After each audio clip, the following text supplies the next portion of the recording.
പ്രിയപ്പെട്ട പ്രേക്ഷകരെ, നാട്ടകത്തിൻ്റെ പുതിയ അധ്യായത്തിലേക്ക് എല്ലാവർക്കും സ്വാഗതം.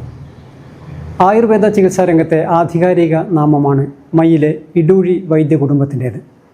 മയ്യിലെ ഒരു ചെറിയ വാടക കെട്ടിടത്തിൽ തുടങ്ങിയ ഇടൂഴി വൈദ്യശാല ഇന്ന് വിദേശത്തു നിന്നുപോലും ആളുകൾ ചികിത്സയ്ക്കെത്തുന്ന വലിയ നഴ്സിംഗ് ഹോമായും ആയുർവേദ ചികിത്സാ രംഗത്തെ വിവിധ ഗവേഷണങ്ങൾ നടത്തുന്ന സ്ഥാപനമായും മാറിക്കഴിഞ്ഞു. ഈ വളർച്ചയുടെ പിന്നിലെ നെടും തൂണായി നിൽക്കുന്നത് നാട്ടുകാർ സ്നേഹത്തോടെയും ബഹുമാനത്തോടെയും ഇടൂഴി വൈദ്യർ എന്ന് വിളിക്കുന്ന ഡോക്ടർ ഐ ഭവദാസൻ നമ്പൂതിരിയാണ്. ആയുർവേദ ചികിത്സാ രംഗത്ത് 60 വർഷം പൂർത്തിയാക്കുകയാണ് ഈ വൈദ്യപ്രതിഭ.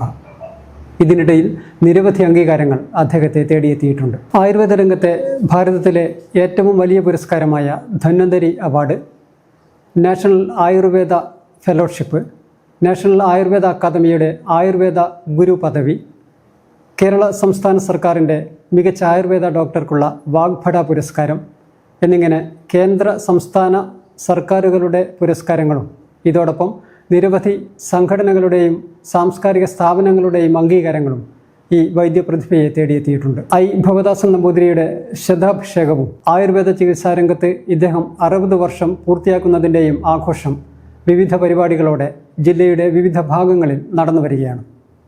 ഈ അവസരത്തിൽ താൻ പിന്നിട്ട വഴിയിലേക്ക് ഒന്ന് തിരിഞ്ഞു നോക്കുകയാണ് ഇന്നത്തെ നാട്ടകത്തിലൂടെ ഡോക്ടർ ഐ ഭവദാസൻ നമ്പൂതിരി. നമസ്കാരം. നമസ്കാരം. 84 വയസ്സ്. 84 പൂർത്തിയാവാൻ കണക്ക് പ്രകാരം പറഞ്ഞാൽ 1000 പൂർണ്ണചന്ദ്രന്മാർ കണ്ടു. അപ്പോൾ അതിൻ്റെ ഒരു ആഘോഷത്തിൽ, ശതാഭിഷേകത്തിൻ്റെ ആഘോഷത്തിൻ്റെ തിരക്കിലാണിപ്പോൾ ഈ സ്ഥാപനങ്ങളൊക്കെ, നാട്ടുകാരൊക്കെ. അതെ.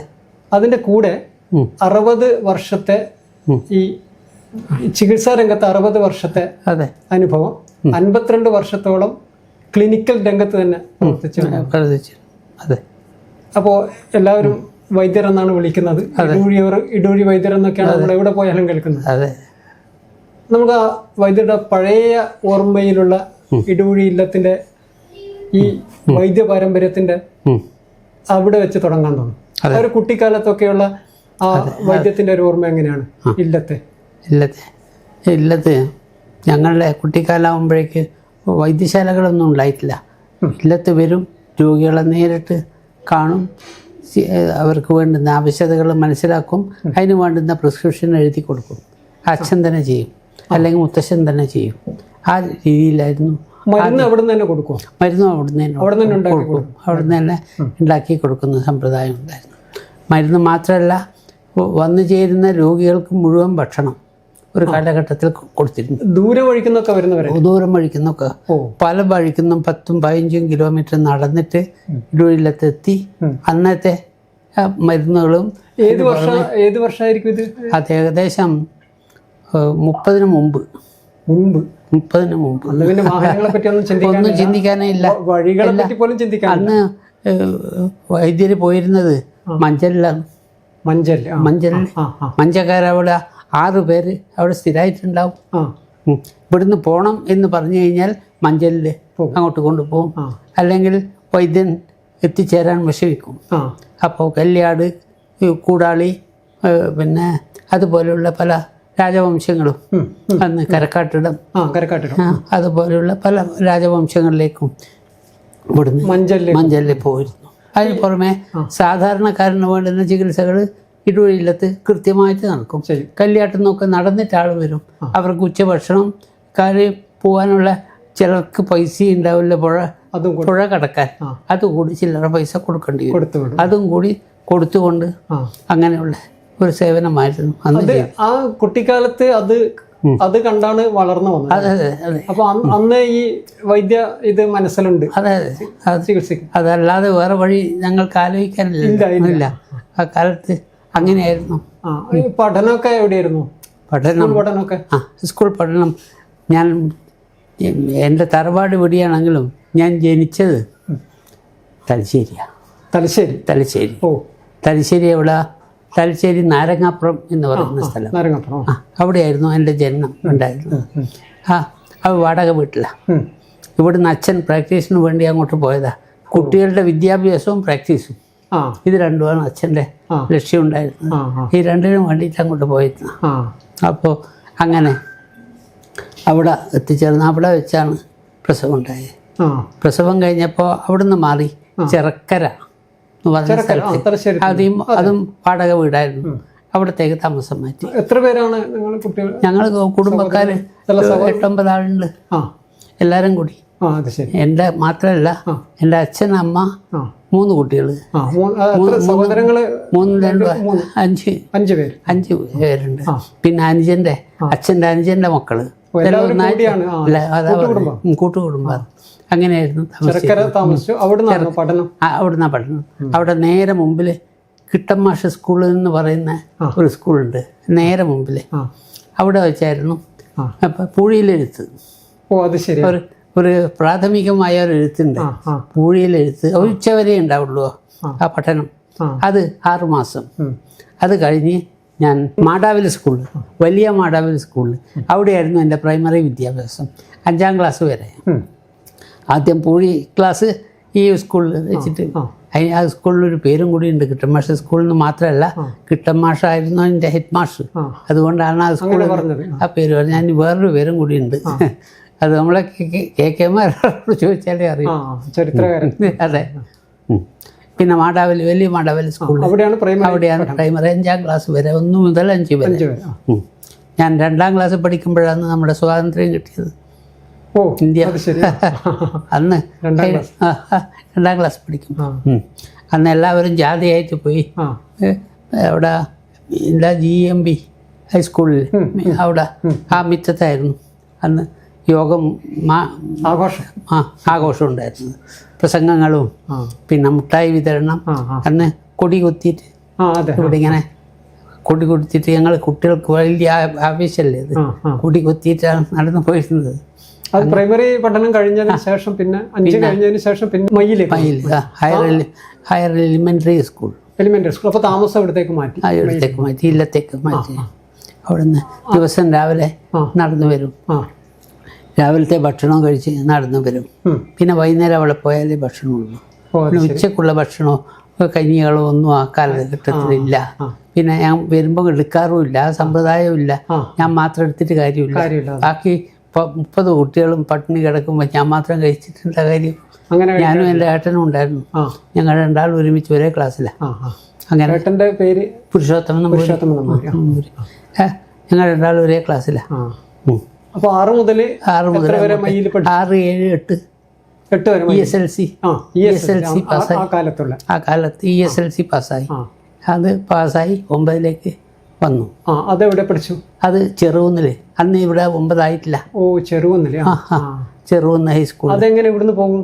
ഇവിടുന്ന് അവിടെ ചുണ്ടയിൽ എന്ന് പറഞ്ഞ സ്ഥലത്ത് താമസിച്ചിട്ട് ചെറുകുന്നില് സ്കൂളിൽ പോയിട്ട് 10ാം ക്ലാസ് വരെ. ഇവിടുന്ന് ആഴ്ചയിൽ ഒരു ദിവസം ഇങ്ങോട്ട് വരും. അത് പറശ്ശിക്കടവിൽ വന്ന് അവിടുന്ന് നടന്നിട്ട് വരും. പുഴ കടന്ന് നടന്നിട്ട് വരും. ദിവസം അങ്ങനെ പോക്കുവരവ് സാധ്യമല്ല.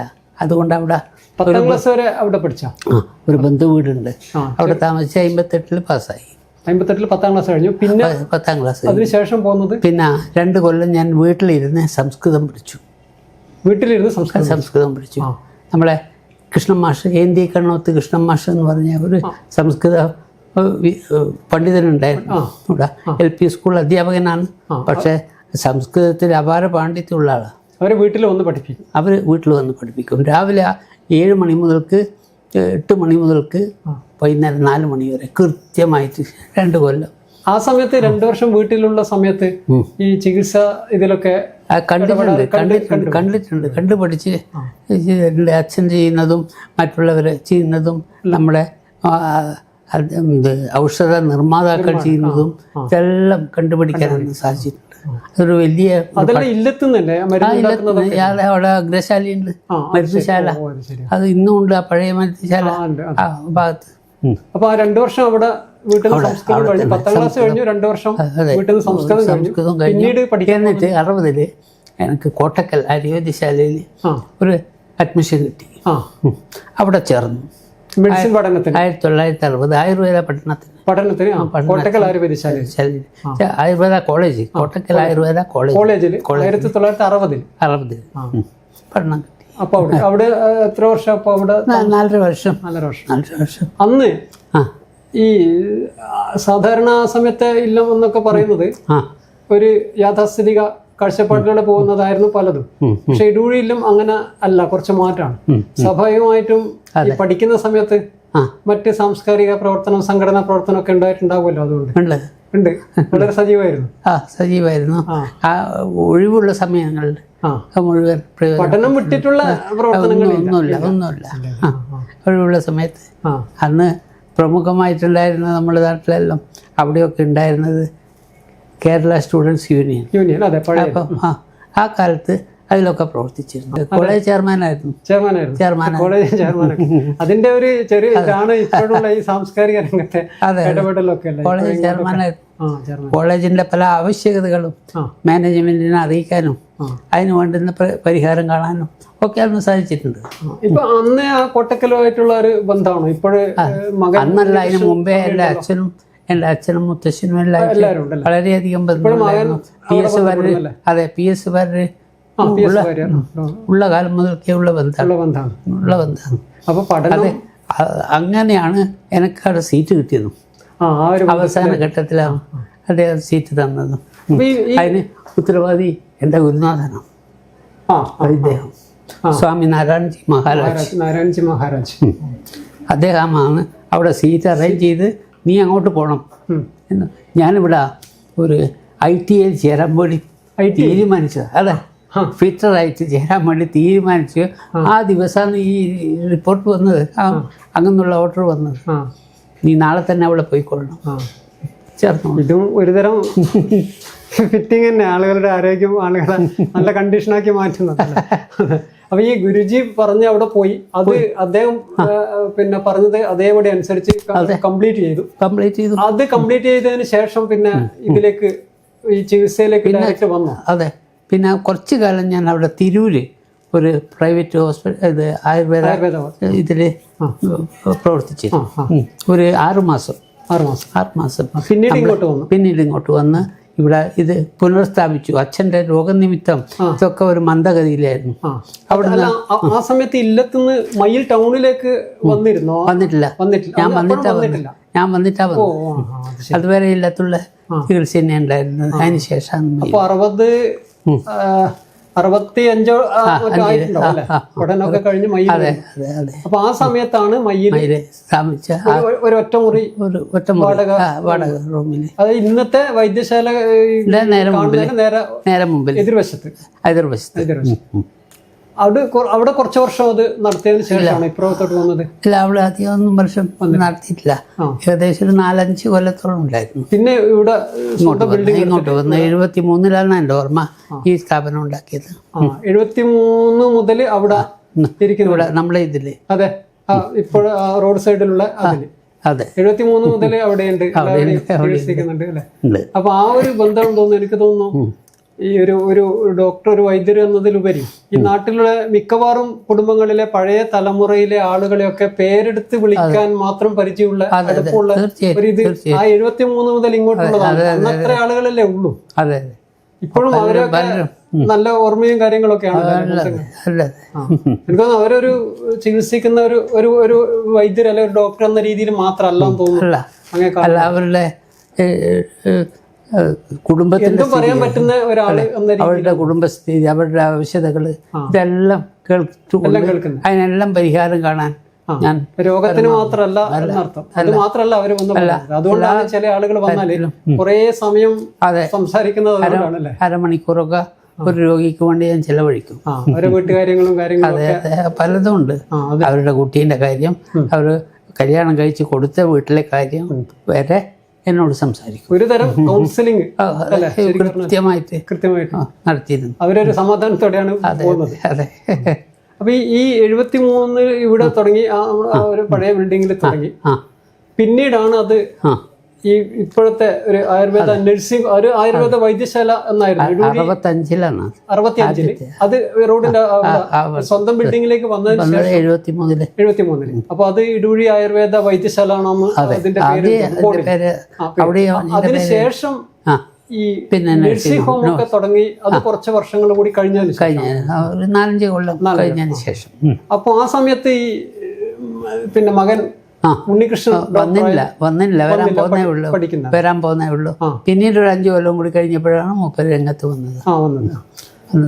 അതുവരെ പഠനവും കാര്യമായിട്ട് ഇതിലുള്ള ശ്രദ്ധയുണ്ട്, പഠനവും ഉണ്ട്, 2 തരത്തിലും മുന്നോട്ട് പോയി. അപ്പൊ ഈ പിന്നെ വൈദ്യരുടെ ഒരു ദിനചര്യ എന്ന് പറയുന്നത് പണ്ട് മുതലേ ഉള്ള വീട്ടിൽ നിന്നുള്ള ഒരു ചിട്ടവട്ടങ്ങളൊക്കെ ചെറുപ്പകാലം മുതലേ ഉണ്ടോ? ഉണ്ട്, വളരെ ചെറുപ്പം മുതൽക്കേ ഉണ്ട്. ഈ എഴുന്നേൽക്കുന്ന കാര്യത്തിലായാലും ഭക്ഷണ എല്ലാ കാര്യത്തിലും ഉണ്ട്.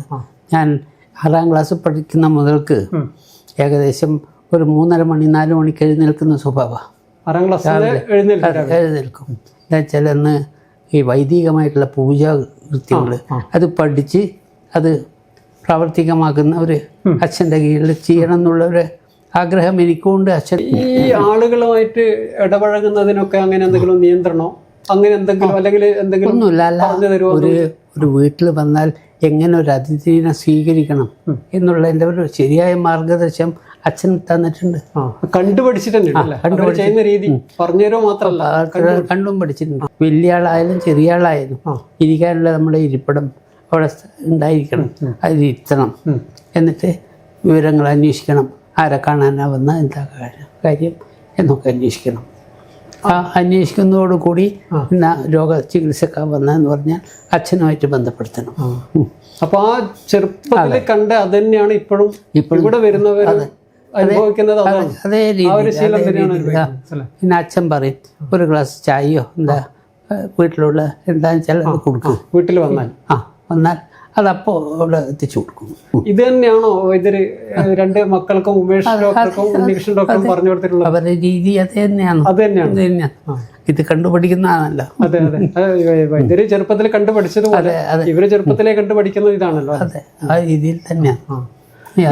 ഈ ക്ലിനിക്കൽ പ്രാക്ടീസിൽ ഇപ്പോ 52 വർഷത്തോളായി കഴിഞ്ഞു വന്നിട്ട്. അതെ, ആ ഒരു കാലം ഇന്നത്തെ ഇവിടെ ഈ വരുന്ന ഇതും തമ്മിൽ ആളുകളുടെ ഒരു ഇത് തമ്മിൽ ഈ ആയുർവേദത്തിന് എങ്ങനെയാണ് അവർ കാണുന്നത്? ഒരു വലിയ മാറ്റം ഉണ്ടായിട്ടുണ്ടാവും. തീർച്ചയായിട്ടും വലിയ മാറ്റം ഉണ്ടായിട്ടുണ്ട്.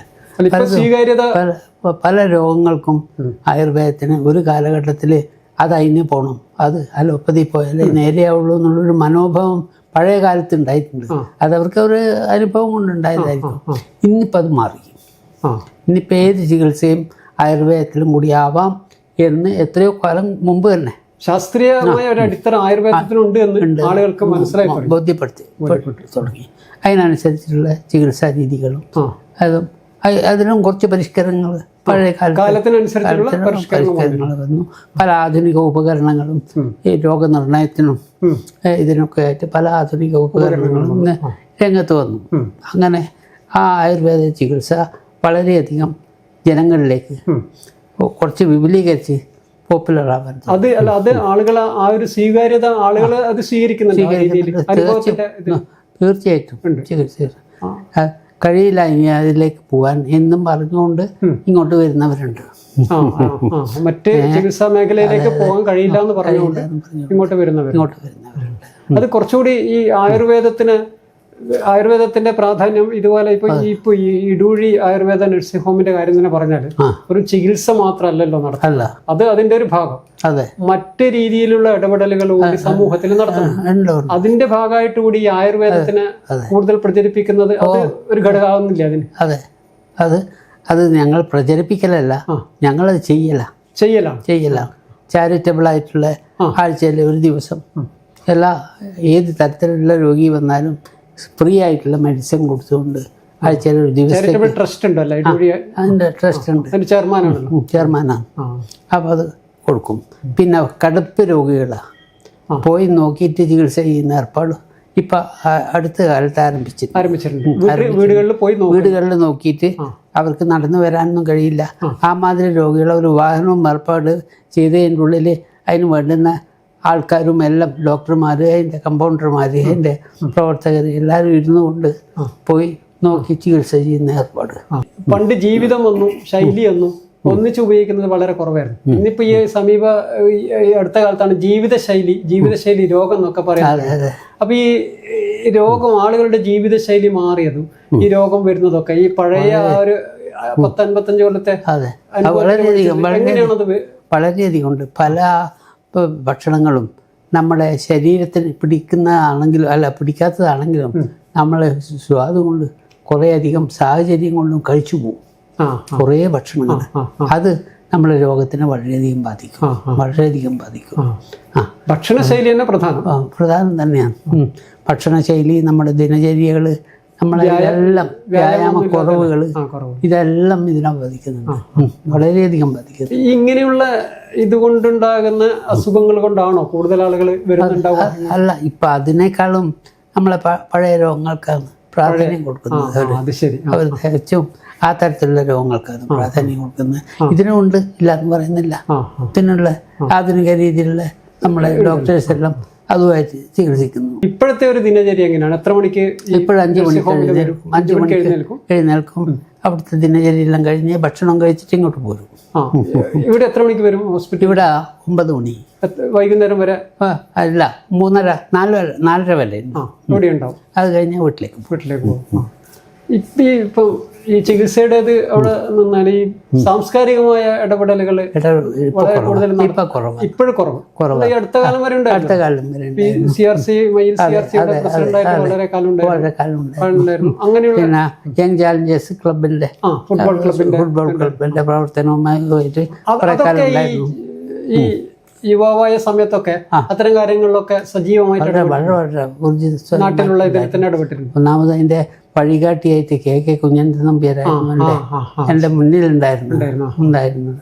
ഏത് കാര്യത്തിനും മൂപ്പര് വളരെ മുൻപിൽ നിന്നുകൊണ്ട് ഒരു പ്രോത്സാഹനം തന്നെ തന്നുകൊണ്ടുണ്ടായിരുന്നു. അതുകൊണ്ട് തന്നെ വളരെയധികം നന്നായിട്ടുണ്ടായിരുന്നു. എങ്ങനെ സമൂഹവുമായിട്ട് ഇടപെടണം എന്നുള്ളതിൻ്റെ ഒരു ചെറിയ പാഠം അദ്ദേഹത്തിൽ നിന്ന് എനിക്ക് കിട്ടിയിട്ടുണ്ട്. വായനയൊക്കെ നല്ല ആ കാലത്ത് നല്ലോണം വായിക്കുമായിരുന്നു എല്ലാം. പിന്നെ പത്രങ്ങളും അതുപോലെയുള്ള ഇതും വലിയ പുസ്തകങ്ങളൊന്നും ഞാൻ വായിക്കാറില്ല. അതിന് സമയം കിട്ടാറില്ല. ഓരോ രാവിലെ ആയാലും പോണ്ടേ. അപ്പോൾ രാത്രി പിന്നെ കുറച്ച് കഴിഞ്ഞാൽ ക്ഷീണിച്ച് കിടക്കുന്ന ഒരവസ്ഥയിൽ പൊതുവെ വായന ഇഷ്ടപ്പെടുന്ന ആളാണ്. എങ്കിലും പ്രധാനപ്പെട്ടായാലും ഞാൻ വായിക്കും. ഈ സംസ്കൃത പഠനം 2 വർഷം നടത്തിയാണ്. അതെ.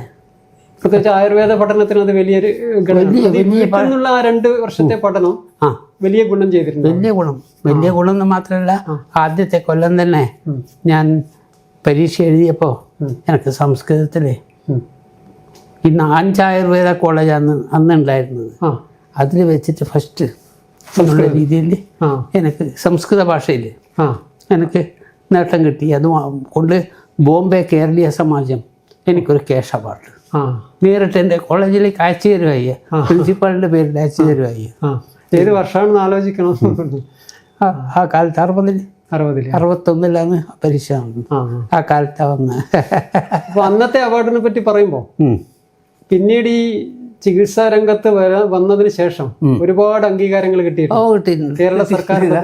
അതെ, പിന്നെ പലത് കിട്ടിയിട്ടുണ്ട്. അതെ, ഇവിടെ ഇപ്പോ നമ്മുടെ റൂമിലാണ് ഇപ്പം പരിപാടി ചെയ്യുന്നത്. ഇവിടെയൊക്കെ അവാർഡുകൾ വെച്ചിട്ടുണ്ട്. അതെ, അതില് ഈ ഇപ്പൊ കേരള സർക്കാരിന്റെ ആയുഷിന്റെ വകുപ്പിന്റെ കിട്ടിയിട്ടുണ്ട്, അല്ലാതെ കിട്ടിയിട്ടുണ്ട്.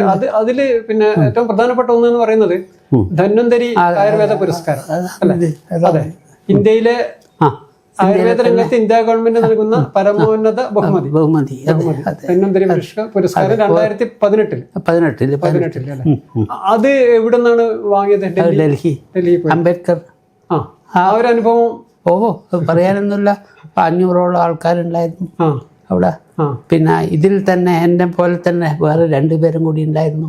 വടക്കേന്ത്യയിലുള്ള 2 പേര്. എനിക്ക് തോന്നുന്നു അത് 2 മലയാളികൾക്ക് അത് കിട്ടിയിട്ടുള്ളൂ തോന്നുന്നു. അതെ, കോയമ്പത്തൂർ ആയുർവേദ ഫാർമസിയുടെ MD ഒന്ന് ഞാനും അത്രേ ഉണ്ടായിട്ടുള്ളൂ. 2 മലയാളികൾക്ക് ഈ ധന്വന്തരി പുരസ്കാരം കിട്ടിയിട്ടുണ്ട്. പ്രേക്ഷകരോട് പറയാനുള്ളത്, ഈ ഡോക്ടർ ഐ ഭവദാസൻ നമ്പൂതിരി എന്ന് നിങ്ങൾ ഗൂഗിളിൽ സെർച്ച് ചെയ്താൽ ആ നേട്ടങ്ങളും ഇദ്ദേഹത്തിന്റെ പ്രവർത്തനങ്ങളെ പറ്റിയുള്ള വിവരങ്ങളൊക്കെ കിട്ടും. അതിലൊന്നും കിട്ടാത്ത കുറച്ച് സ്വകാര്യമായി പറയുന്ന കാര്യങ്ങളാണ് നമ്മളിപ്പോ ചോർത്തിയെടുത്തുകൊണ്ടിരിക്കുന്നത്. ഈ ചെറുപ്പകാലത്ത് വന്നതും വീട്ടിലെ കാര്യങ്ങളൊക്കെ. ഇപ്പൊ ഈ ഇടൂഴി ഇല്ലം ആയുർവേദ രംഗത്തെ പ്രസിദ്ധമായ അതാണ്. അത് കൂടാതെ ഈ നാട്ടിന് വേണ്ടി, അതായത് ഇപ്പൊ വ്യക്തികളെ ചികിത്സിച്ച് നേരെയാക്കുന്നതോടൊപ്പം ഈ നാടിനും ഒരു ചികിത്സ നൽകുന്ന കൂട്ടത്തിൽ നാടിന്റെ ആരോഗ്യം കാത്ത് സൂക്ഷിക്കുന്ന പ്രധാനമായിട്ടുണ്ടായിരുന്നത് നാട്ടിൽ വിദ്യാഭ്യാസം ഉണ്ടെങ്കിലേ നാട് നന്നാവുള്ളൂ എന്ന് അച്ഛനും മുത്തശ്ശനും അന്ന് മുത്തശ്ശനു വേണ്ടി സ്കൂൾ തന്നെ തുടങ്ങി. അദ്ദേഹം താലൂക്ക് ബോർഡ് മെമ്പറായിരുന്നു. എലിമെന്ററി സ്കൂള് 2 സ്കൂളുകൾ തുടങ്ങി. അച്ഛൻ അതിനെ അപ്ഗ്രേഡ് ചെയ്തു. പിന്നെ ഹയർ എലിമെന്ററി ആക്കി മാറ്റി മുത്തശ്ശൻ. അവിടുന്ന് പിന്നെ ഹൈസ്കൂളാക്കാൻ വേണ്ടി ഡിസ്ട്രിക്ട് പഞ്ചായത്തിന് അവിടെ സ്ഥലവും ഭൂമി 8 ഏക്കർ സ്ഥലം ഇത് വിട്ടുകൊടുത്തു. കെട്ടിടവും വിട്ടുകൊടുത്തു. അങ്ങനെയാണ് 56 ഇവിടെ സ്കൂൾ വന്നത്, ഹൈസ്കൂൾ വന്നത്.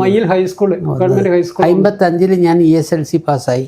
56 ഞാൻ ചേർന്നു. അപ്പോൾ ചേരാൻ കഴിയില്ല. അന്ന് 8ാം ക്ലാസ്സിൽ തുടങ്ങുള്ളൂ. അപ്പോൾ അവിടെ ചെറുതൊന്നും പോണ്ടി വന്നു. ഈ മയ്യിൽ ഇപ്പം ഇടൂഴി മാധവൻ നമ്പൂതിരി സ്മാരക ഗവൺമെന്റ് ഹയർ സെക്കൻഡറി സ്കൂൾ എന്നാണ് പേര്. അത് ഈ ഇടൂഴി മാധവൻ എന്ന് പറയുന്നത് എൻ്റെ മുത്തശ്ശൻ. അപ്പൊ അതാണ് ഈ ഇടൂഴി മാധവൻ എന്നുള്ള പേര് ഞങ്ങളുടെ പാരമ്പര്യമായിട്ട് വന്നതാണ്. അതാണ് വരുന്നവരെല്ലാം മാധവന്മാരായിട്ട് അതിന് അപദാനമായിട്ട് ഞങ്ങളെ പോലെയുള്ള ചിലരേ ഉള്ളൂ. രണ്ടാമത്തെ കുട്ടിക്ക് അത് വരില്ല, മൂത്ത ആൾക്ക് പേര് കിട്ടുള്ളൂ. ഉണ്ട്. ഒന്നല്ല 2 മാധവന്മാരുണ്ട്. അതെ അതെ. ഈ ഹൈസ്കൂളിന്റെ സ്ഥലം ഇടൂഴി എടുപ്പും എല്ലാം മാനേജ്മെന്റും എല്ലാം നേരിട്ട്. അന്ന് ഭാസ്കര പണിക്കരായിരുന്നു, PT ഭാസ്കര പണിക്കർ. അന്നേരം അദ്ദേഹമായിരുന്നു ഡിസ്ട്രിക്ട് ബോർഡ് പിന്നെ പ്രസിഡന്റ്. അദ്ദേഹം ഇവിടെ നേരിട്ട് ഇല്ലത്ത് വന്ന് കണ്ടു. അദ്ദേഹം ചോദിച്ചു, ഇത്രയും വലിയ ഈ ദാനമൊക്കെ ചെയ്യുന്ന അങ്ങ് എന്താ ഇതുകൊണ്ട് ഉദ്ദേശിച്ചത്, അത് മാത്രം പറഞ്ഞാൽ മതി. അപ്പോൾ പറഞ്ഞു, ഈ നാട്ടിലെ ഓരോ വീട്ടിലും വിശ്രമിച്ചിട്ടുണ്ടാവണം, അവർക്കൊരു ജോലി ഉണ്ടാവണം. ആ തലത്തിൽ നമ്മുടെ രാജ്യം പുരോഗമിക്കും. ഈ ഗ്രാമം പുരോഗമിക്കണമെങ്കിൽ വിദ്യാഭ്യാസം വേണം, അതിനനുസരിച്ച് ജോലി ഉണ്ടാവണം. ഇതെല്ലാം ഉണ്ടാവണമെങ്കിൽ സ്കൂൾ വേണം. അതിന് പിന്നെ രണ്ടാമത് രോഗികൾ. ഇവിടെ പല അവശരായ രോഗികളും ഒരു കാലത്ത് ഒന്നും ചെയ്യാൻ കഴിയാതെ നിൽക്കുന്ന പല ഗർഭിണികളും മരിച്ചു പോയിട്ടുണ്ട്. അന്ന് സമയത്തിന് അവിടെ എത്തിക്കാൻ കഴിയില്ല. എവിടെ ഡിസ്ട്രിക്ട് ആസ്പത്രിയിൽ വാഹന സൗകര്യമില്ല. പുഴ കടന്നിട്ട് പോകണം. ഏത് മുട്ടുകണ്ടിക്ക് പോയിട്ട് അവിടുന്ന് കക്കാട് പോയിട്ട് അവിടുന്ന് കണ്ണൂരേക്ക് പോകണം. അപ്പോഴത്തേക്ക് ഒരു പക്ഷേ ഈ രോഗീൻ്റെ കാര്യം എന്താ. അപ്പോൾ ആ രീതിയിൽ ഒരു ഏക്കർ സ്ഥലം പ്രൈമറി ഹെൽത്ത് സെൻ്ററിന് മയ്യില് ഗവൺമെൻറ് ആശുപത്രിയുടെ സ്ഥലം അത് കൊടുത്തു. അവിടെ പിറ്റേത്തെ കൊല്ലം തന്നെ 56 തന്നെ അവിടെ ഇത് വന്നു. ഇപ്പൊ മയ്യിൽ സ്കൂളിൽ വന്ന് ഇപ്പൊ 100% വിജയമൊക്കെ ആയിട്ട് സംസ്ഥാന തലത്തിൽ തന്നെ അറിയപ്പെടുന്ന ഇടൂഴി മാധവൻ നമ്പൂതിരി സ്മാരക ഗവൺമെന്റ് ഹയർ സെക്കൻഡറി എന്ന പേരിലാണ് അറിയപ്പെടുന്നത്.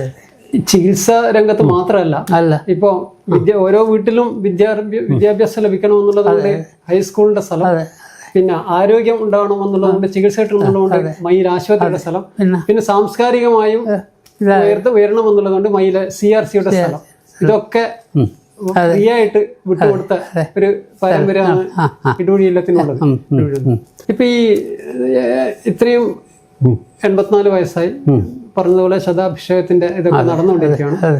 ഇത്രയും നാളെ ഈ ക്ലിനിക്കൽ രംഗത്ത്, ഈ പരിശോധന രംഗത്തുണ്ട്. ആശുപത്രി ആ പഴയ ഒറ്റമുറിപ്പ് കടയിൽ നിന്ന് ഇപ്പോ വിദേശികൾ പോലും ചികിത്സക്ക് വരുന്ന രീതിയിലേക്ക് വളർന്നു. വിദേശികൾ വരുന്നുണ്ടല്ലോ അല്ലെ? ഇപ്പം നേപ്പാൾക്കാരുണ്ട് ഇവിടെ, അതുപോലെ ഇവിടെ ദുബായിൽ നിന്നുള്ളവരുണ്ട്, ഇങ്ങനെ പല വരുന്നുണ്ട്.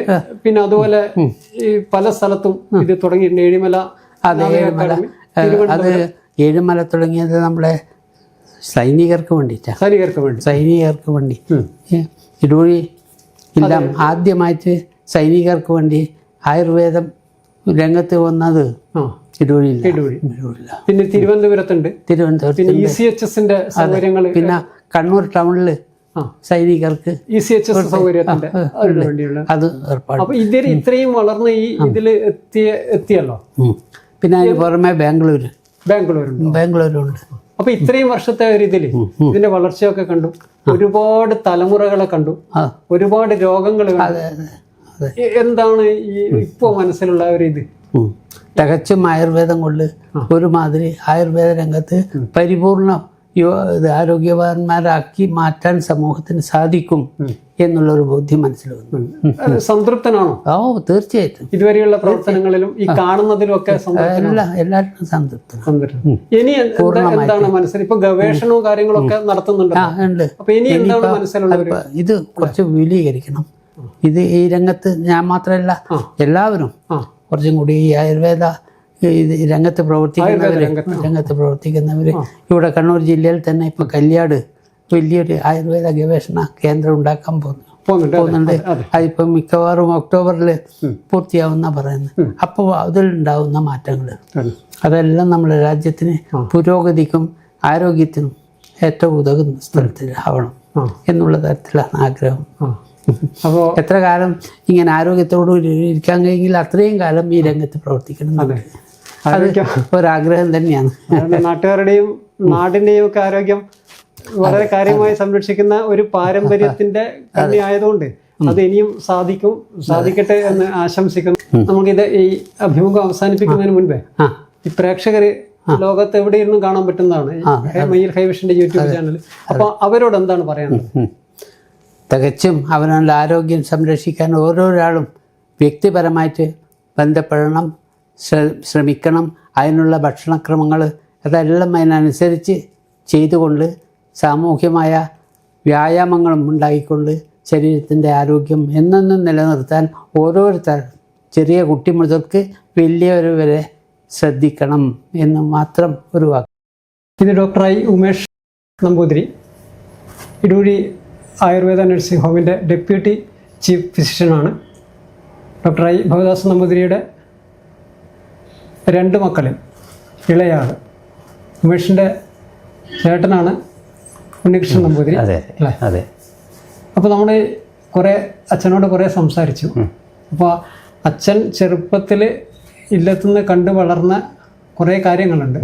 ഒരു ആൾ വീട്ടിൽ വരുന്ന അല്ലെങ്കിൽ ഹോസ്പിറ്റലിൽ വരുന്ന ഒരു ആളോട് എങ്ങനെ പെരുമാറണം എന്നൊക്കെയുള്ളത് അത് ഞാൻ പറഞ്ഞു. അപ്പോൾ അത് ഈ 2 മക്കൾക്കും ഇപ്പോൾ അതുപോലെ തന്നെ ഈ 2 മക്കളും ചെയ്യുന്നുണ്ടോ എന്ന് ചോദിച്ചപ്പോൾ വളരെ അഭിമാനത്തോടെ പറഞ്ഞത് തീർച്ചയായിട്ടും ഉണ്ട് എന്നാണ് പറഞ്ഞത്. അവരും അത് കണ്ട് വളരുന്നതാണ്, ആ രീതിയിൽ തന്നെയാണ് ഇടപെടുന്നത് എന്നാണ് പറഞ്ഞത്.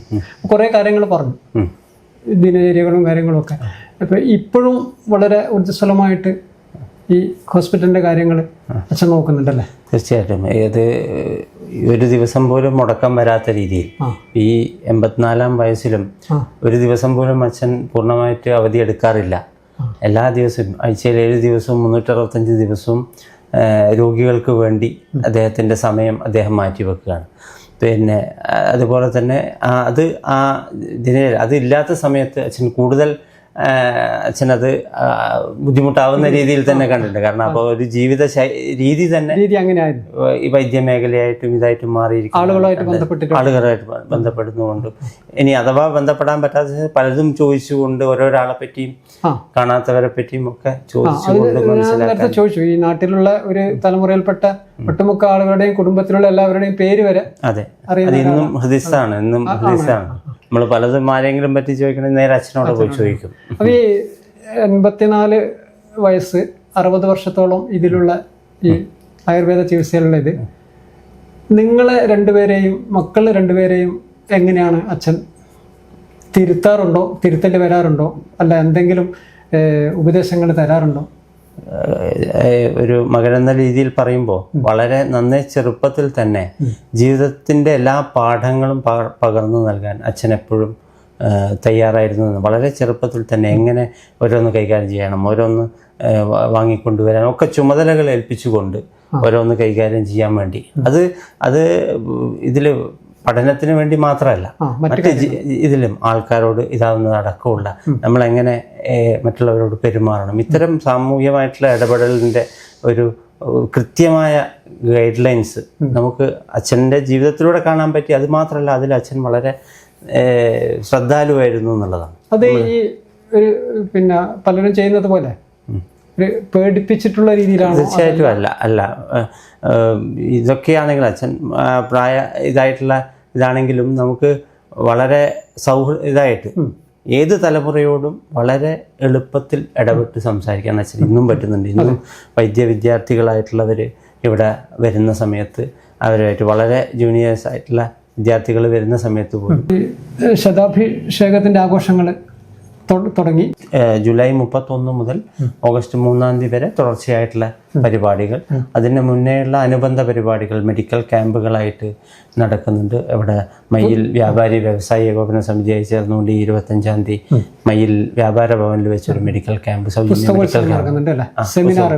പുസ്തകോത്സവം ജൂലൈ 31 മുതൽ നമ്മുടെ ഇടൂഴി നഴ്സിംഗ് ഹോം അങ്കണത്തിൽ വെച്ചിട്ട് തന്നെ ഇതിൽ വെച്ചിട്ട് തന്നെ തുടങ്ങുന്നത്. അത് തുടർച്ചയായിട്ട് 4 ദിവസം നീണ്ടു നിൽക്കുന്ന പുസ്തകോത്സവങ്ങൾ, അത് പലരുടെയും പുസ്തക പ്രകാശനങ്ങൾ അതിൻ്റെ ഭാഗമായിട്ട് നടക്കുന്നുണ്ട്. പിന്നെ അതിൻ്റെ ഭാഗമായിട്ടുള്ള സാംസ്കാരിക സദസ്സിൽ നമ്മുടെ ഏറ്റവും പ്രസിദ്ധരായിട്ടുള്ള കവി മധുസൂദനൻ നായർ പങ്കെടുക്കുന്നു. മലയാളത്തിൻ്റെ പ്രിയപ്പെട്ട നോവലിസ്റ്റായിട്ടുള്ള സുഭാഷ് ചന്ദ്രൻ അദ്ദേഹം ഇതിലെ വിശിഷ്ടാതിഥിയായി പങ്കെടുക്കുന്നു. അത് ഗ്രന്ഥശാല പ്രവർത്തകരും മറ്റ് വായനക്കാരുമായിട്ടൊരു സംവാദവും കൂടി ഇതിൻ്റെ ഭാഗമായിട്ട് സാഹിത്യ സായാഹ്നം എന്നുള്ള രീതിയിലൊരു സംവാദം കൂടി ഇതിൻ്റെ ഭാഗമായിട്ട് നടക്കും.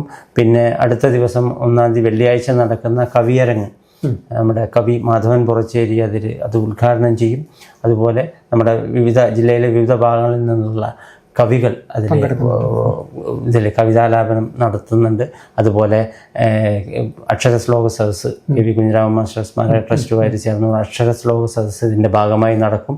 പിന്നെ അന്ന് തന്നെ ഒരു ഗസൽ സന്ധ്യ, ഗസൽ സായാഹ്നം ഇവിടെ ഇതിൻ്റെ ചടങ്ങിൽ നടക്കുന്നുണ്ട്.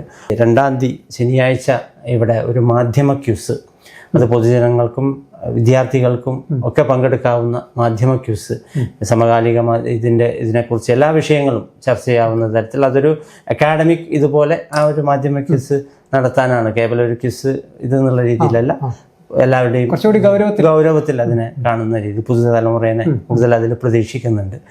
പ്രസിദ്ധനായിട്ടുള്ള നമ്മളെ ചെറുകഥാകൃത്ത് ടി.പി. വേണുഗോപാൽ മാഷും കുട്ടികളുമായിട്ട് സംവദിക്കുന്ന ഒരു ചെറുകഥയുടെ വഴി എന്ന് പറയുന്ന ഒരു പ്രോഗ്രാം ഇതിൻ്റെ ഭാഗമായിട്ട് ശനിയാഴ്ച നടക്കുന്നുണ്ട്. അതുപോലെ വൈദ്യരും കുട്ടികളുമായിട്ടുള്ള ഈ തലമുറകളുടെ ഈ ആരോഗ്യ പ്രവർത്തനങ്ങളെക്കുറിച്ച് കുട്ടികൾക്കുള്ളൊരു അവയർനെസ്സിൻ്റെ ഭാഗമായിട്ട് നടക്കുന്നുണ്ട്. പിന്നെ മറ്റൊരു സുപ്രധാന കാര്യം, ഇവിടെ ഒരു എക്സിബിഷൻ ആയുർവേദത്തെയും ആയുർവേദ സംഹിതകളെക്കുറിച്ചും ആയുർവേദത്തിൻ്റെ വിവിധ വിഭാഗങ്ങളെക്കുറിച്ചും എല്ലാവർക്കും ഒരു അവബോധം നൽകാൻ തക്കവണ്ണമുള്ള ആയുർവേദ സസ്യങ്ങളെക്കുറിച്ചും ഒക്കെ പ്രതിപാദിക്കുന്ന ഒരു എക്സിബിഷൻ ഈ ദിവസങ്ങളിൽ ഇതേ വേദിയിൽ വെച്ച് നടക്കുന്നതാണ്.